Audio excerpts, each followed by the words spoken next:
njëri hoxh më pati thonë, kur shkova dhe vizitova xhami, në vetvete thash, pse I pas kanë ndonë zyret në vend jo shumë të përshtatshëm. Dhe pash disa dyrë, me tepia, me vendi jo I përshtatshëm sepse ishte abdeshania afër.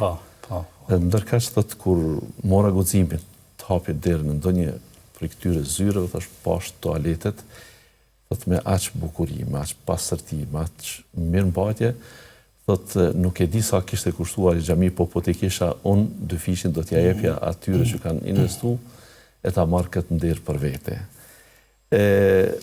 Hoxh, infrastruktura fetare është shumë e rëndësishme patjetër, edhe xhamia, edhe bukuria e saj, por disa raste kemi kur investohet shumë në atë drejtim e pak në atë organizimin e brendshëm.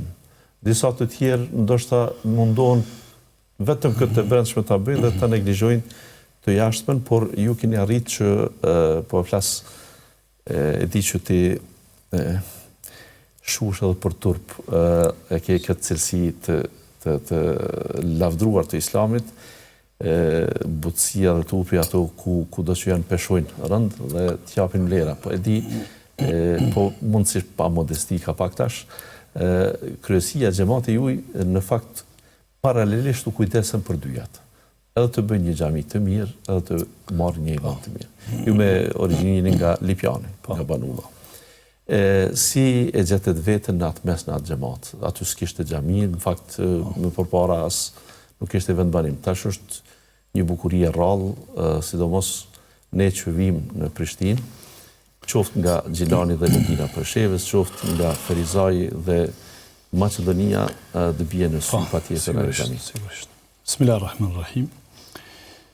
Falenderojmë Allahun e Madhërisëm, salavatin me pejgamberin alayhis salam, familjen e tij, shokët e tij dhe gjithë ata që pasojnë dhe ndjekin rrugën e tij deri në ditën e gjykimit.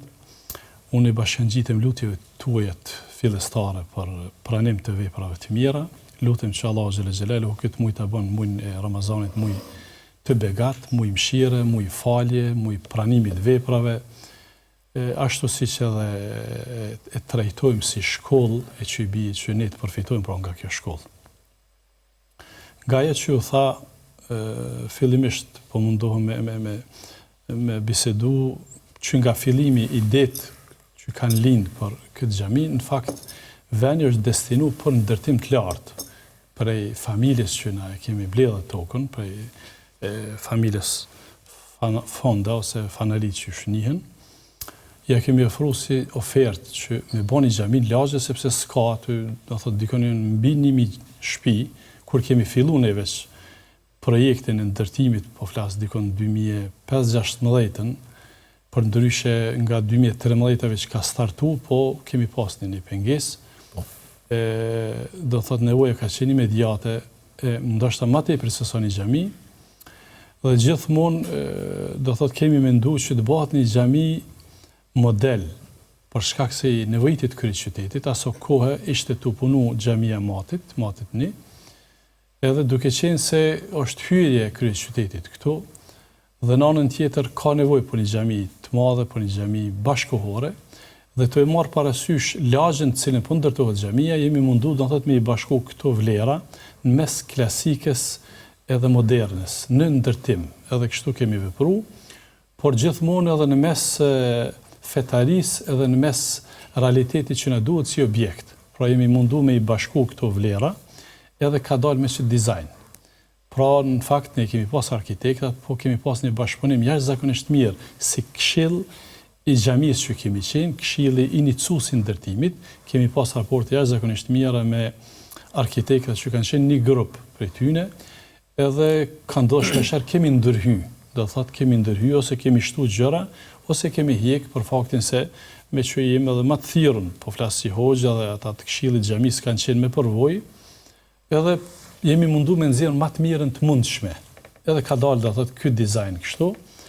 Nuk kemi kursy sa I përket dy gjërave, por mu kanë qenë gjithmonë sikur që për çdo hoxh, çështja e abdeshaneve dhe e banjove, do thotë sepse çështja e xhamisë zakonisht ka qenë mirë, në çdo xhami do thotë ka atë kujdesin e veçantë, mirë po për mu personalisht kanë qenë pikë dopt që në fakt në shumë xhamia nuk është, edhe ja kemi dhënë vëmendjen më të madhe këtyre gjërave.